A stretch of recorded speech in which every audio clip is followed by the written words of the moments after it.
Hola a todos, todas, bienvenidos a Eficiencia. Como veis, hoy vamos a estudiar la sinapsis como continuación al vídeo en el que estudiamos el impulso nervioso.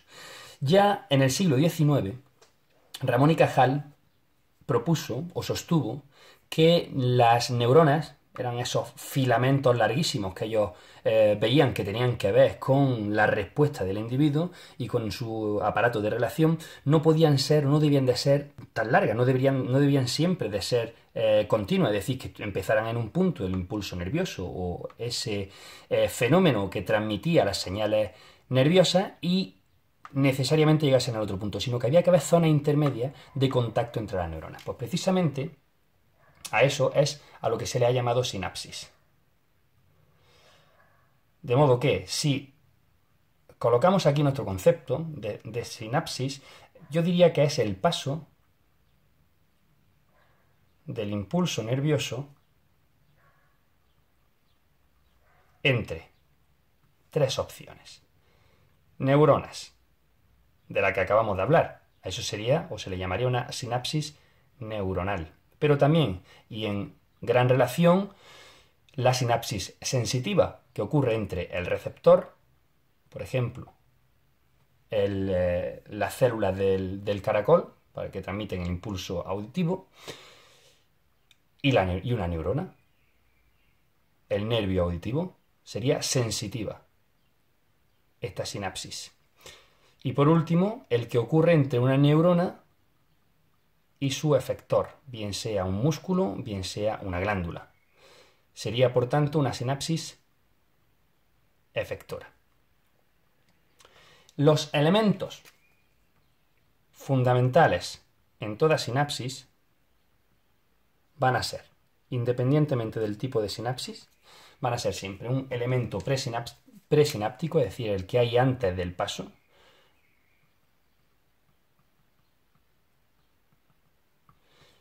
y un elemento postsináptico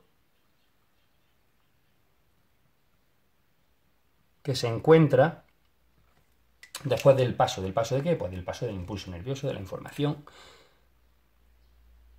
Ese paso que puede variar según tengamos una sinapsis u otra, como veremos en un momento. Recordemos también que la sinapsis no ocurre una neurona, sino que una neurona puede producir y recibir miles de ellas. De hecho, un cerebro adulto tiene unos 300 billones con B de sinapsis, mientras que el de un niño aún más, 1000 billones de conexiones. Bien, vamos ahora a pasar a hablar de los tipos. ¿Cuáles son los tipos de sinapsis que tenemos? Pues dos tipos. Tenemos un primer tipo, que sería la sinapsis eléctrica. Por cierto, esto no tiene tilde. Sinapsis esto sí, eléctrica. Que la sinapsis eléctrica es el paso de esa corriente iónica constituida o que era la naturaleza del impulso nervioso a través de unas uniones gap entre células. Vamos a escribir eso aquí. Sería el paso de la corriente iónica del impulso nervioso a través de uniones gap. Gap hace referencia a rendija, ¿no? O a espacio. Es una sinapsis, ahora veremos aquí cómo ocurre. Más común en invertebrados que en vertebrados. Más común en invertebrados, aunque en vertebrados también existe. De hecho, en el ser humano existe, común en el corazón, común en el hígado, porque tiene una ventaja enorme y es su velocidad, ¿no? Muy rápida. O una característica que siempre, muy importante a tener en cuenta, es excitadora. Siempre se produce la excitación. No puede ser de otra manera, ya que ahora veréis que simplemente ocurre un desplazamiento que es prácticamente como si fuese continuo de una célula a otra, casi como si no hubiera espacio entre ellas. Y por tanto, es poco regulable, poco flexible esta sinapsis, poco regulable. Luego tiene una serie de ventajas, su velocidad, y una serie de desventajas, poco regulable. Vamos a dibujar aquí cómo sería esa sinapsis eléctrica. Bueno, nosotros tenemos un botón terminal, vamos a colocarlo aquí, y sería un elemento, sería presináptico si vamos en este sentido, y la otra célula, una parte de la otra célula, que podría ser una dendrita, podría ser el soma. Bien, ¿qué hay entre estas dos células? Pues entre estas dos células hay unos conductos, que son las uniones gap, que no solamente ocurren en este tipo de conexión, sino también para otras conexiones iónicas intercelulares. Y estas uniones gap, que son o están producidas por una serie de proteínas, se llaman conexinas en vertebrados, y serían las inexinas en invertebrados, de una naturaleza similar, y lo que permiten es simplemente el paso de esos iones, de ese cambio iónico, de esos cambios que están ocurriendo a ambos lados de la membrana, o de esos cambios en la naturaleza electroquímica, pasan de un modo directo. De modo que si el impulso nervioso viene en este sentido, pasaría, y el potencial de acción inmediatamente pasaría de esta célula a esta otra, como si fuesen prácticamente la misma membrana. ¿Que viene en el sentido contrario? Pues pasaría en el sentido contrario. Luego fijaros que son bidireccionales. Luego el impulso nervioso en las sinapsis eléctricas es bidireccional. Interesante. Y es bidireccional porque no tiene un botón terminal en el que liberar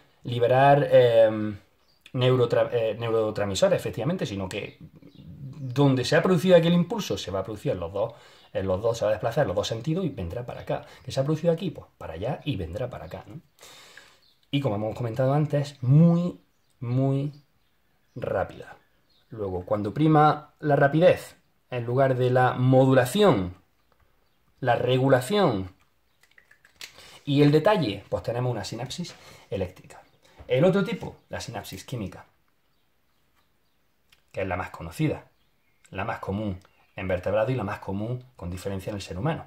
La sinapsis química, aun siendo más lenta que la eléctrica, es bastante rápida, y en ella ocurre el uso de, como he avanzado hace un momento, neurotransmisores.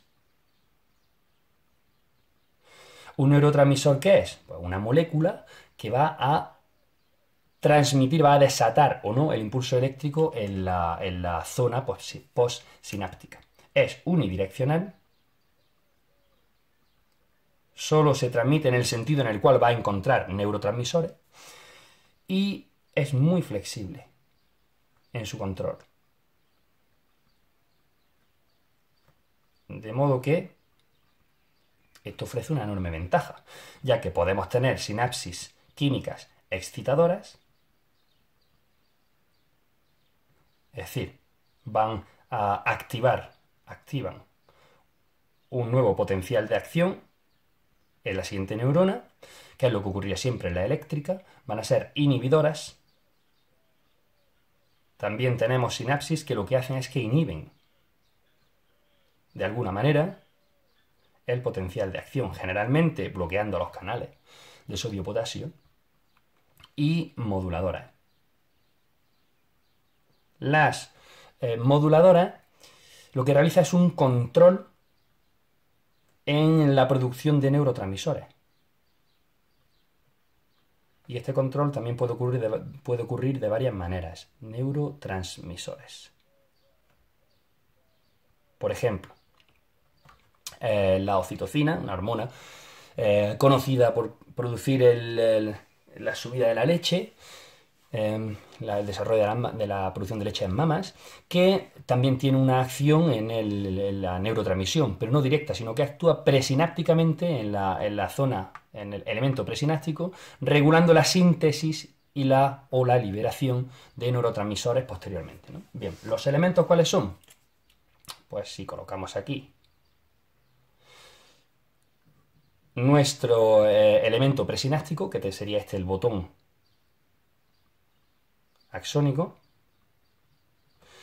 y nosotros tenemos el impulso nervioso en este sentido, porque es el único que va a funcionar. Si se produce, vamos a supongamos que aquí se produjese un potencial de acción, vendría para acá y también para acá. Lo que pasa para allá no tendrá ningún sentido porque no va a encontrar neurotransmisores que puedan ser liberados. Aquí sí. Aquí sí porque hay una serie de vesículas contenedoras de neurotransmisores. Serían, vamos a ponerlo aquí, una vesícula con neurotransmisores. Y cuando llega el impulso nervioso, lo que ocurre es que hay en la zona de las vesículas, hay unos canales dependientes de voltaje, pero de calcio. Esto sería un canal de calcio, dependiente de voltaje, que va a activarse con el potencial de acción y va a entrar una gran cantidad de calcio o bastantes iones de calcio a la zona del botón. Ese calcio va a unirse a la vesícula y va a mediar la salida por exocitosis de los neurotransmisores. ¿Dónde? A un espacio que hay entre este elemento y el elemento posináptico que se llama hendidura sináptica. Hendidura, hueco, espacio sináptica. Se puede llamar de muchas maneras. Y tendríamos el siguiente elemento, que sería el posináptico, en el cual va a haber unos receptores de membrana que van a ser estimulados. Si es una sinapsis excitadora, pues estos receptores a los que se van a unir esos neurotransmisores,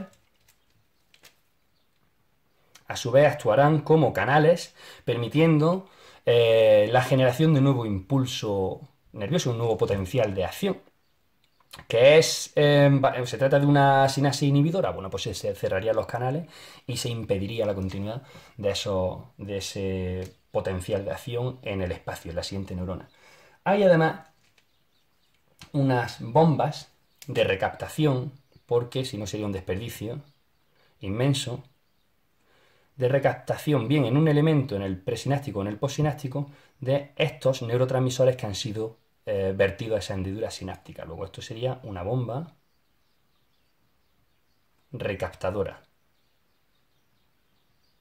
También hay veces que no se vuelven a tomar, no se recuperan de alguna manera de un modo directo esos neurotransmisores, sino que son eliminados para que no estén continuamente produciendo una activación o una inhibición, sino que son eliminados generalmente de un modo enzimático que eliminaría esos neurotransmisores. Ejemplo de neurotransmisores o neurotransmisores famosos, conocidos, importantes. Neurotransmisores. Algunos, porque hay muchísimos. Son algunos ejemplos de neurotransmisores. Tendríamos la acetilcolina, sería un excitador muy importante, la dopamina, ¿no? Se dice, parece que te has dopado. La dopamina, otro excitador, la noradrenalina, la muy importante, la GABA. La GABA pues sería el gamma aminobutyric acid, el ácido gamma aminobutírico, que es el principal inhibidor del cerebro, y otros muchísimos. Bueno, cabe aquí decir que, no lo he comentado antes, se me ha pasado, lo digo ahora, que también hay receptores que no actúan de un modo directo como canales iónicos, sino que pueden ser, en fin, los receptores hay de dos tipos. Tenemos receptores de canal iónico o ionicotropos y canales de modulación que se le llaman metabotropos. ¿Cuál es la diferencia? Vamos a separarlo. La diferencia es que este sería el que he comentado antes, mientras que los metabotropos lo que hace es que liberan, una vez que se une el neurotransmisor, un segundo mensajero, es decir, otra sustancia que va a regular de alguna manera la siguiente sinapsis, ¿no? De modo que estaríamos hablando de una mayor complicación aún de la sinapsis moduladora. Y es que la sinapsis química es maravillosa, ¿no? O sea, permite un control absolutamente finísimo, no tenemos nada más que ver lo que es capaz de hacer, por ejemplo, el cerebro humano. Bien, pues nada, eso es todo. Espero que os haya aclarado dudas. Like y nos vemos en otro vídeo de eficiencia. Muchas gracias. Hasta la vista.